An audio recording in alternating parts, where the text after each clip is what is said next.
How many of you here were last time I spoke? Like, I think plenty of you. And if you guys are going to remember, last time I came here, I was like, I tried to prepare a message to preach, and then God told me not to prepare a message and to go stand up and be vulnerable. But I said, I'll be back and I'll prepare a message. So today I knew I was coming. I prepared a wonderful message that you guys are not allowed to hear today. Because Friday morning, I came in to edit the message down and get it, ready for Sunday. And the Lord showed me what he wanted me to tell you. And it had nothing to do with the message I prepared. And I had to make a last-minute decision whether I was going to do what he said or I was going to do what I wanted. Because how many of you guys know it's a little scary to stand and public speak? How many of you are afraid of speaking publicly? You'd rather die. That's what they say. It's actually, to some people, it's actually worse than death to stand in front. Well, how about public speaking for 40 minutes and not having anything with you and barely even knowing what you're going to say? But this is what God told me to do, and he told me to do it for you. And he also told me that at the end of service, I believe, well, here's what I'm going to say, and then we'll move on. I think God is going to be here. I think he's promised to meet you here, and he's coming to deliver you. And at the end of the service, you will have an opportunity to be delivered. Do you know what will keep you from it? You know what keeps you from receiving from the Lord? What is it? Pride. Your pride. That is why we remain the same. And so I am going to title this message, whatever it ends up being, Your Life is Not About You. Your life is not about you. All your attempts to make it about you are the reason why you're so miserable. Are you with me? Every time we try to make our life... Here's the other thing. Your life won't even make sense until you realize it's not about you. This is the reality of the Lord. This is when Jesus comes and preaches, deny yourself and take up your cross. What does he mean? He means that old you that lived for you and thought it was all about you has to die. It has to die. And we're going to do baptism later in this service. Do you guys know that baptism, I'm going to talk about this later too, but baptism is a prophetic message. How many of you guys know what that message is? It's prophetic. It's not just like a symbol of what you do when you get saved. It's prophetically declaring that the old you dies in the water. That you die with Christ when you go under the water. The you that you thought you were is dead. And the Lord will raise you up again as a new creation. Born again. How many of you could be born again? Again. Right? You are saved, but you could be something different. You could. If the Lord would raise you up. So that's what this message is going to be. And it's going to take me a meandering road to get there. Stay with me. Because I'm going to tell a testimony in my life, and every single thing is going to build upon each other until a crescendo at the end, and that's what's going to happen, okay? I don't even know where we're going, but we're going to get there. I believe that's what's going to happen. So this is a story where the Lord started to plant seeds that my life was not about me. This is how he did it. And it's been an 8-year process. Are you with me? I'm going to start at the beginning, the first seed that he planted. And then we're going to go from there. So it was, if you guys know, I was in the life insurance business all the way up until this week, by the way. Where I suddenly find myself unemployed. You guys remember that? I am following the Lord into the unknown. Okay? And I was quite successful where I was. And I didn't want to leave. But when you find out that your life is not about you, you no longer come to the Lord with agendas. And you no longer have strings attached to your obedience. You bring strings with you whenever you believe your life is all about you.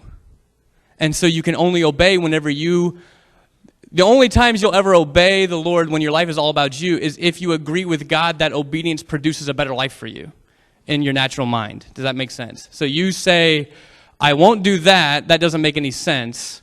But if God tells me to do something that I think makes sense, then I'll do it. That's how we do it, right? Am I alone there, or this is what we do? And he often tells you to do something without telling you how it's going to turn out. So that is where faith comes in. You don't know what's going to happen. He knows. Your trust is that he knows. And all you do is obey. Here's the secret, though. It's the scariest thing you'll ever do. On the flip side, though, it is the most freeing thing you'll ever do because your life is no longer in your hands. When your life is in your hands, there is fear and anxiety. When your life is in the Lord's hands, there's just faith. Are you with me? It melts it away. Okay, so I was 2016, I would have been, 24 years old? Just a young buck trying to make it in the world. And, by the way, time flies when you're on the stage, by the way. Like, who knows? I got a clock back there. But so I'm 24 years old. I'm in the life insurance business. And there's a point to this story. You're going to have to bear with me the entire time. And remember that the whole point of this story is that your life is not about you. Once you realize that, you'll actually follow the Lord. It's very hard to follow the Lord when you are actually living for yourself. Are you guys with me? How many of you have lived that? Okay, so we can be aware of this truth. If you haven't lived it, today is the day that you will get to start living this way. Just believe it. Just believe it. Okay? Just believe it. Because there was a day that I wasn't. Okay, so let's keep going. So I'm 24 years old. I'm trying to make it. I was in business. God had proven himself faithful time and time again, even when I got started. Because I got started, I dropped out of college to go do this thing. Because I felt like the Lord was telling me to go do this thing. And the Lord blessed me the entire time. And I never really believed he would continue to bless me, by the way. How many of you guys have been there? Like the Lord has been faithful, faithful, faithful, faithful, faithful, and you think, I doubt he's going to be faithful next time. That's what we do. That's actually what the Lord told me this week. I'm going to get to the story, okay? I'm going to get to it. This is the problem when you don't have notes. You just ramble. But the Lord told me this week that all of your fears, every single fear you have, every single anxiety you have about the future is spawned and created, if you're honest, you doubt the goodness of God. We don't obey him. We don't follow him. We can go to church and we can sing, God, you're good, but we go home and we don't follow him. Why? Because we really don't. We think he might not be good to me. Does that make sense? He might not be good to me. I know he's good in the ether, but what about me? He might not be good to me. So I'm going to doubt his words. I'm going to go build my own life. Are you guys with me? This is what we do. This is where we get in trouble. Okay, so I'm 24 years old. I'm in business, and and a client brings to me her father, and she is telling her father had just received an inheritance from his parents, and it was quite a large sum of money. All of you would be very happy to have received this amount of money that this person received, and an inheritance from their father. And I'm in the life insurance business, and the daughter is a client of mine and saying to her dad, you should buy a policy to pass on a big chunk of that inheritance to me. Are you with me? Yeah, sounds okay. And the father didn't want to, anyway, we'll keep going. So it was this opportunity. How many of you guys have been in business or have been in commission sales or have done things where it's kind of on you? Actually, less hands came up than I thought. That's okay. I guess what I was saying was sometimes the Lord will bring something to you, or at least, or have you ever experienced the life-changing business deal? Or at least you can imagine what that would be. That was this opportunity for me. Are you with me? It was the life, if you're like an electrician and you've been doing odd jobs for a long time, and then this massive development comes in and they hire you and your company to go do that, that's the life-changing business deal. And that you're believing for, you're trusting God, Lord, see me where I'm at. So what I'm saying is that's what this was going to be if it happened. Are you with me? If it happened. And I'm this little 24-year-old guy. I don't know why they're talking to me. They shouldn't have been talking to me, if we're honest. But here they are talking to me. And so it was about to be the biggest one. This was like early 2016, like January. we tried to get this policy enforced, but he had some health problems that he didn't know about that came up during the process to apply for this policy. And so that was a shock to him, by the way. I had to go I'm a 24-year-old talking to like this 65-year-old that your kidneys are failing. That's not, I didn't choose this business to do that. And so anyway, we tried multiple insurance companies and none of them would approve him. So I was like, okay, it's over. It's fine. Thank you, Lord, for the chance, but it's okay. Not a big deal. And it wasn't a big deal to me. Then we had another insurance agent kind of stop by. We're talking with him. He says, I think I've got a company that would do it for him. So we restart the process with his company, and lo and behold, after months, we're talking like from January all the way until October of 2016, this guy gets approved for this thing that I did not think it was possible that he was ever going to get approved for, and we found somebody that would do it. And so I'm sitting here, and the whole time the daughter's been pushing him, and he hasn't really wanted to do it. And I've been like, that's fine. And we get to the very, very end, and it's quite obvious that he's got cold feet, probably isn't going to go through with it. Are you guys with me? He's got cold feet, he's probably not going to go do he's probably not going to do it. And I remember one thing I forgot to say too was that in 2014, 15, and 16 were probably the most fruitful, faithful years of my life with the Lord, okay? I went from cultural Christian to real Christian, you guys with me? With real faith, and part of it was I had to trust God to survive because I was this young guy, no college degree, dropped out of school. I liked school, by the way. I dropped out to go do this thing, and I needed him desperately, and that need, how many of you that God has used your desperate need to reveal himself to you? Sometimes he needs to take you there so you can come to him. And so I had a desperate need. So this season, I was closer to God than I've ever been. And I remember coming to the Lord in that season. I've actually told the story before, and I need to get moving. But I remember coming and telling the Lord at that time, I was like, Lord, first off, it appears that he might not want to do this thing. And I told him, and from the most sincere heart, truly sincere heart, I was like, I don't want him to do this if it's not going to be good for him to do this. I don't know his future. So I don't know if you do though. You know if this is a good idea or a bad idea. I don't. I mean, in my viewpoint, I think it's good, but like my perception, we can be very biased people. Especially when you have something to gain. Are you with me? And so I said, I don't want him to do it. If he's not supposed to do it, I want you to stand in the way. And I want you to keep this from happening, no matter what. Because I don't want this to happen if it's not good for him. In that prayer, though, I said, Lord, but if it is good for him and you have a heart to bless me, I will ask you that you step into this situation.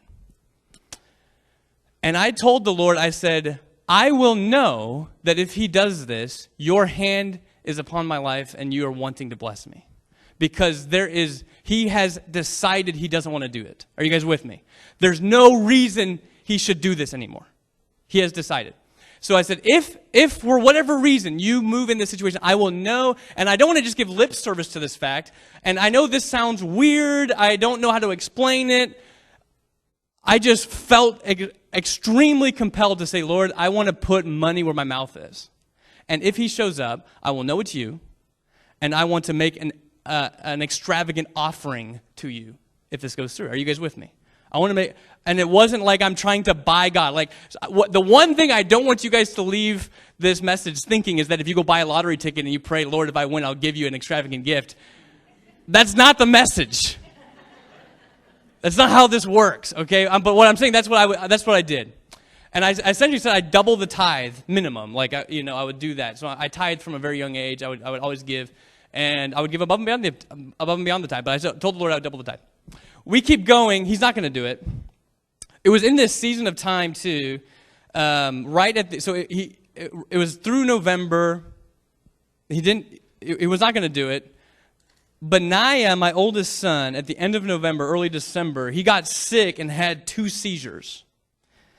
And that was probably the most terrifying thing as a dad, especially because I didn't know that kids could have seizures out of the blue. So a febrile seizure, like a sick seizure. Ashley and I are young in our 20s. Our kids are having seizures. We think that there's something horribly wrong. They're going to die. Are you guys with me? Like, we're at the lowest point. Like, our kids are going to die. In fact, Ashley saw him have a seizure and thought he was dead. And it's like, how many of you guys know trauma, like, sticks to you? You can't undo it, okay? So we're at the hospital at LMH. They're doing tests. He has another seizure at LMH. We bring him to children's. By the way, he's totally fine, just by the way. So that's not the moral of the story. He's totally fine. We bring him they bring him to Children's Mercy Hospital, and guess who gets devastatingly sick at Children's Mercy Hospital? Whatever that bug was that he had, I catch. And so I am sick as a dog, and the Children's Mercy Hospital nurses are like, get him out of here. And my dad comes and picks me up and brings me to his house, and I destroy his bathroom for all night. Just destroy it. I am sitting here. My son's in the hospital. I'm as sick as I've ever been.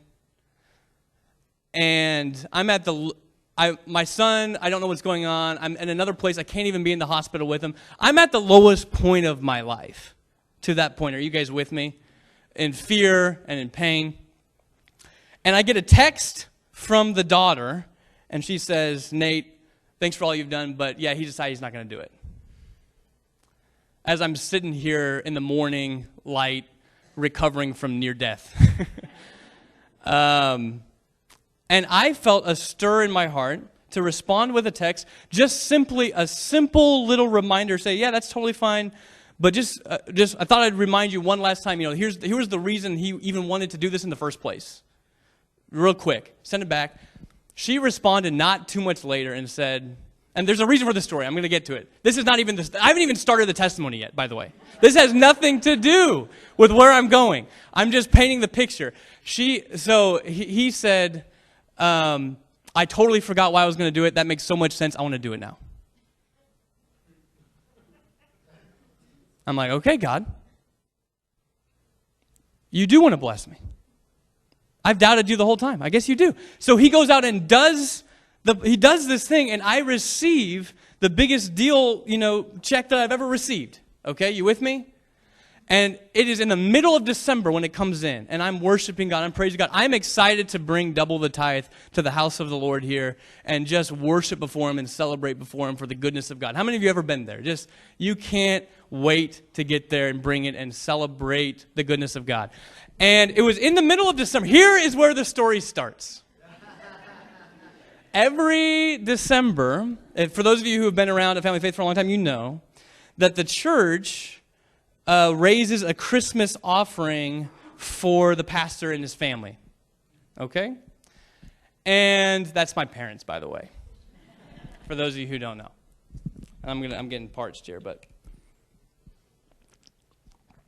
And I feel this stir in my spirit that I'm supposed to offer that double the tithe, that additional offering, in that pastor's Christmas offering, and it's a big sum of money, bigger than I've ever thought I'd ever be able to give. Are you guys with me? It was big, and I wrestled with God about that because I said, "No, Lord, I promised this to you."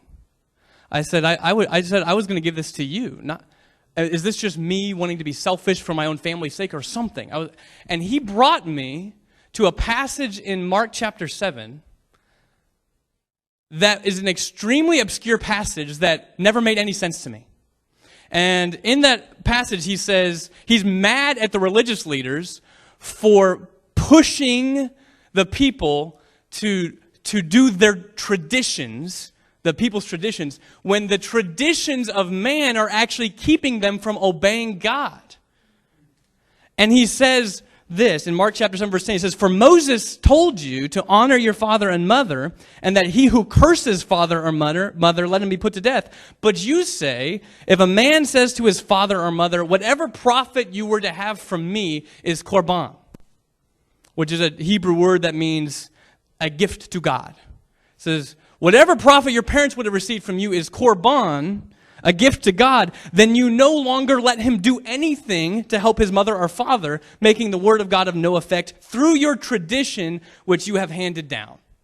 And he brought me to this passage. Are you guys with me? I was about to think in this tradition that I had to give to God, and that means I have to give to the church. And he's saying, no. Don't let your tradition violate what I'm telling you to do. Okay, the word of God. So I said, okay, Lord, I will give the tithe to you, and I will give this other one in this other offering, this Christmas offering. Here's where the story starts. Here is the seed that I realized my life is not about me, and your life is not about you. So it was during that time that my parents had just finished remodeling their house. And how many of you guys know every house remodel that's ever been done has gone over budget? Never, not once, has it gone under budget. It's always over budget.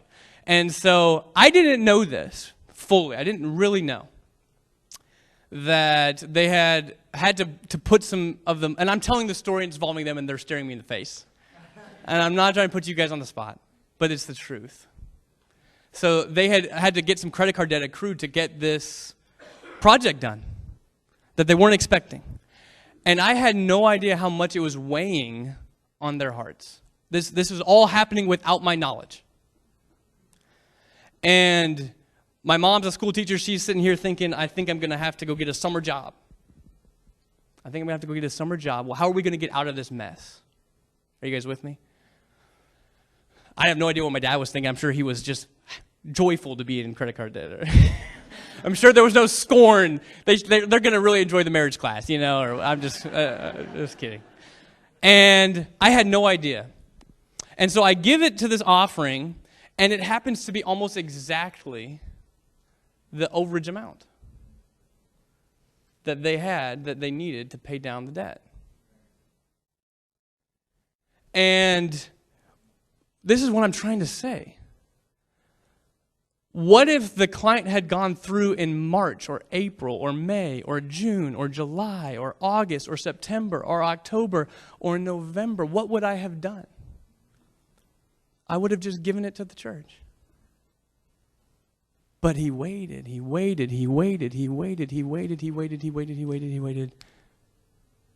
until the middle of December. And then I started to think, what if that entire thing had nothing to do with me? Are you guys with me? What if it had nothing to do with me? This was a seed he planted, that it wasn't for me. Maybe my life wasn't about me. Maybe the things that happen to you, the good and the bad, are not about you. Maybe they're for others to be used by God through you. And I had this seed planted. And then I started to think, and that seed stuck with me in a weird way throughout the years leading up to this year, where I was getting blessed by God, blessed by God, blessed by God, blessed by God, more successful every single year since that date. And if you guys remember my testimony from last week, if you guys weren't here, not last time, but if you guys remember the testimony, it almost made me sick. It was overwhelming. Because, you know why it was overwhelming? Because I thought it was all about me. And I thought it was vanity. Are you guys with me? I thought it was vanity. I didn't know what to do with it. But in my mind, there was this seed planted in 2016 that maybe this wasn't for me. Maybe this wasn't for me. This whole thing wasn't about me. And I couldn't put my finger on it. I was like, then Lord, what is it for? We get all the way through the time frame, and we get to where we are at right now. And this summer, the Lord totally, radically transformed my life in every possible way, and He called me into ministry. He filled my heart with faith. I got born again. Are you guys with me? My life was transformed again in a new way. And it was during that time I'm sitting here with a call of God to go into ministry, and I don't know what that means. And everyone I talk to is asking me, okay, Nate, you're leaving the business world in which I was more successful than I ever imagined. And you're going into ministry, and you have no idea what you're doing. And so they would come up to me, and they ask me, Nate, what are you doing? What are you doing? What are you going to do? Do you know yet what you're going to do? Do you know what you're going to do? And I kept on saying, no. I don't know what I'm going to do. I think that's the point. And I had a hard time expressing this to them. That for all of my life, I have had an agenda to do in my life. And I brought God along with me. Are you guys with this? Sir? I had strings attached to any obedience. There had to be something in it for me to obey that I could recognize. Okay? And so in other words, what I'm saying is he called me to enter into this life where this time frame where for the first time in my life I didn't know what I was doing. And I think that was the whole point of surrender before the Lord. There is no surrender if you know what's going to happen after you do it. Like the whole idea was when Abraham brings Isaac up the mountain to offer him before the Lord, he's doing it out of obedience. He doesn't know there's going to be a ram in the thicket. He hasn't read the story. He doesn't know. He thinks it's going to cost him everything. That's always what surrender is. You think it's going to cost you everything. And then the Lord provides. You don't obey because you deny and doubt the Lord's goodness. This is what happens. This is the truth. Are you with me? Okay, so here I am, and I met with and it's already 10:48. See, time flies. And we've got baptisms to do. But okay, I got to wrap this up. What I'm trying to say is, in this time frame, I'm finally doing something that's not all about me. Are you guys catching this? For the first time in my life, I've decided to do something that's not all about me. This is a good news. But I was meeting with a pastor friend of mine. This was last Friday, not this last 2 days ago, but the week before. And he asked me, "What are you going to do?" And I said, "I don't know. I think that's the point. I'm tired of asking the question." So I felt afterwards to say, I think I need to start asking other people, what am I supposed to be doing? I wanted them to speak prophetically into me. I wanted to hear God's voice speak into me through another person, not just me always answering the question. So I asked him what I was supposed to do, and he never got back to me. That was a Friday. I decided to fast before the Lord last week, Tuesday and Wednesday. I was fasting to God, seeking God, right? Seeking the Lord. And I was like, "Lord, please show me what I'm supposed to be doing as I fast before you." Like I'm seeking you out in this. And so Tuesday, I don't hear anything. Wednesday, I don't hear anything. It's Wednesday night. And you know who texts me? It's the pastor that I had talked to on Friday, asking him to give me a word from the Lord on what I'm supposed to do. And he gives me a point of 4 things. 1, 2, 3, 4. All of them have nothing to do with me. He says,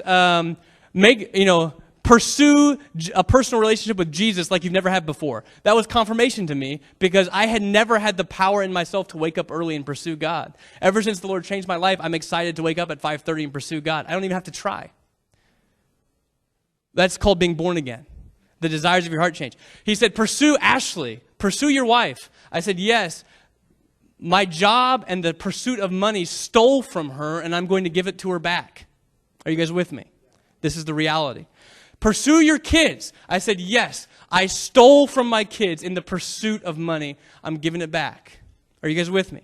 1, 2, 3, all confirmation. The 4th one, also confirmation. Plug into a local church body and give yourself to it completely. And I said, that was confirmation. I just didn't know what that meant fully.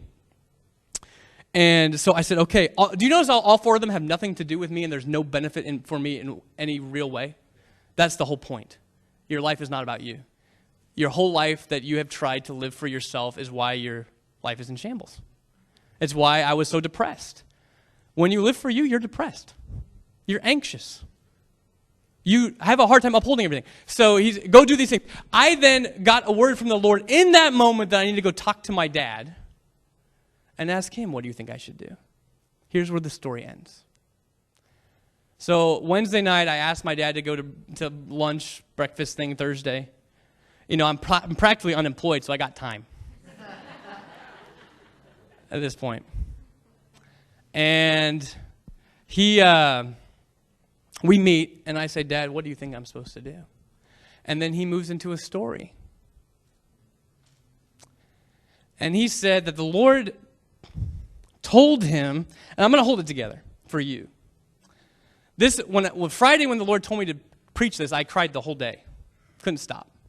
But he said, "Nate, For the last 10 years ago, the Lord started to put something on my heart that there's all these other small church pastors who are discouraged and they're having a hard time. How many with small church pastors, there's not multiple pastors on staff typically. So what do they have to do? They preach every Sunday, every week. 52 weeks a year. Every week. I know people think that pastors only work for 30 minutes a week. That's the joke. But you know how hard it is to come up with new content every week? It is exhausting. And he had a heart to go help other small church pastors, but how can he help them when he has to be here every Sunday? And he said for 10 years he's been waiting on the Lord, but he's been wondering, what is Nate going to do? Are you with me? What is Nate going to do?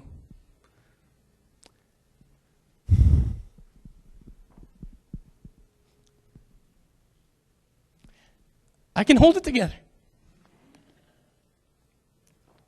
Okay. What is Nate going to do? And in my mind, is Nate going to go after money? Or is he going to go after the Lord? Are you with me? Okay. What is your God? Really? Who is pulling the strings in your life? Really? Is it the Lord Jesus Christ, or is it your will, your desires, your desperation to put your ideal life together in your own power? Which one is it? Are you guys with me? I know I keep saying that. It's a blank stares across the board. And so he tells me a story of the last 10 years. What is Nate going to do? I had nothing to give during that time frame. He would plant seeds. Nate, anytime you want to come speak on Sunday, anytime this, he said, Nate, if I was to die, would you want to take over the church? And I said no. Do you know why I said no? I was living for myself. It was all about me. There was nothing in it for me. Do you guys see this? There was nothing in it for me. I couldn't think of a reason why I would. You know what was missing? Love. It was love. Because love doesn't seek its own. Love doesn't do it when there's things in it for love. Love lays itself down when they know there's nothing in it for them. Trusting only God to uphold. That's what love does. That's the calling of God on your life. Not to live for you, but to live to love. And it only counts when there is nothing in it for you. Are you guys, this is it. And so he's saying, Nate, I've been waiting for you. And and then he starts talking about, we didn't even get into it too much, Dad, but he starts talking about, financially, the church can't afford to keep two pastors. There's money. We're on a gravel road, folks. We're not swimming in money.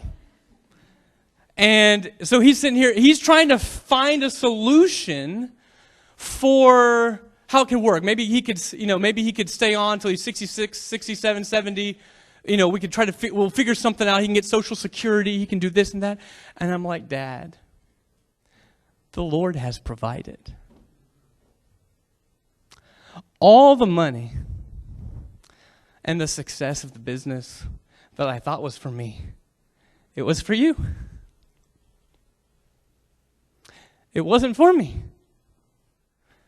I don't need money, at least for right now, for quite some time. I don't need it. And then I knew, for the first time, everything was redeemed. Everything made sense. It was true. It wasn't about me. The whole time. He had a plan. He had a plan, and he was working it out, and it was going to be ready whenever I surrendered before him. Does this make sense? Now, we don't know the plan while we're doing it. The question is, when will you decide to love? Because then your life will make sense. When you decide to love and there's nothing in it for you and you realize your life is not about you. So here we are, we're about to do baptism. I already said baptism is prophetic. It's prophetic in nature. It is the biggest barrier to love is what? Pride. The biggest stronghold in your life that is going to keep you from living and following God is your pride. You will not be able to do it while you are in pride. Do you guys agree with this? You can't do it. You must humble yourself before the Lord under his mighty hand and agree with him that your life is not about you anymore. And the truth is, that's the whole point of baptism. The whole point of baptism is that the you that was living for you dies and you become like Christ. Do you guys know that Christ did not do one thing in his entire life to gain? Zero. He did nothing for himself. All he had was, everything he did was for you. Everything. Not a single thing he did for himself. We build strongholds in our heart and in our life to protect ourselves, do we not? And Jesus didn't protect himself. He gave all he had for love because of you, because he loved you more than he loved himself. There was not a single human that ever lived on this planet that had the power to live for himself quite like Jesus had. And he chose to do it only for you. And he says, come follow me. Let the old man die in the water and be born again. Be delivered from your pride. So the Lord told me to do something unique, and we can go ahead and prepare for baptism. But I believe, I said this at the beginning, I believe the power of God is here to set you free if you would lay down your pride before him. Do you believe this? The one thing, the only thing that keeps you from actually building a real relationship with God is your pride. And so what stands before you is, will you lay it before him? And so we have a few people who are going to get baptized on schedule, but the Lord told me that if anyone here desires to be free, let him or her come to the water. You might say, Nate, I don't have clothes. Good. It will mean more for you to drive home wet. Let it be a reminder. Let it be a reminder of your decision to lay down your pride.